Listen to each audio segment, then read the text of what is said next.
Well, let's pick up on another issue which divides you and the justices that whoever ends up winning this election appoints could have a dramatic effect there, and that's the issue of abortion. Right. Mr. Trump, you're pro-life, but I want to ask you specifically, do you want the court, including the justices that you will name, to overturn Roe v. Wade, which includes, in fact, states a woman's right to abortion? Well, if that would happen, because I am pro-life and I will be appointing pro-life judges, I would think that that will go back to the individual states. But I'm asking you specifically, would you If they overturned it, it'll go back to the states. But what I'm asking you, sir, is do you want to see the court overturn? You just said you want to see the court protect the Second Amendment. Do you want to see the court overturn Roe v. Wade? Well, if we put another 2 or perhaps 3 justices on, that's really what's going to be, that will happen. And that'll happen automatically, in my opinion, because I am putting pro-life justices on the court. I will say this, it will go back to the states, and the states will then make a determination. Secretary Clinton. Well, I strongly support Roe v. Wade, which guarantees a constitutional right to a woman to make the most intimate, most difficult in many cases, decisions about her health care that one can imagine. And in this case, it's not only about Roe v. Wade. It is about what's happening right now in America. So many states are putting very stringent regulations on women that block them from exercising that choice, to the extent that they are defunding Planned Parenthood, which, of course, provides all kinds of cancer screenings and other benefits for women in our country. Donald has said he's in favor of defunding Planned Parenthood. He even supported shutting the government down to defund Planned Parenthood. I will defend Planned Parenthood. I will defend Roe v. Wade, and I will defend women's rights to make their own health care decisions. And we have come too far to have that turned back now. And indeed, he said women should be punished, that there should be some form of punishment for women who obtain abortions. And I could just not be more opposed to that kind of thinking. I'm going to give you a chance to respond, but I want to ask you, Secretary Clinton, I want to explore how far you believe the right to abortion goes. You have been quoted as saying that the fetus has no constitutional rights.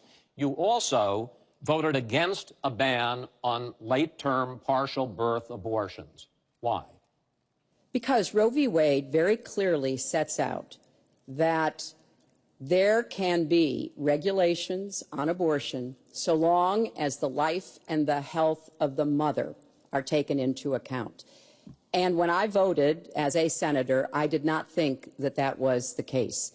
The kinds of cases that fall at the end of pregnancy are often the most heartbreaking, painful decisions for families to make. I have met with women who, toward the end of their pregnancy, get the worst news one could get, that their health is in jeopardy if they continue to carry to term, or that something terrible has happened or just been discovered about the pregnancy.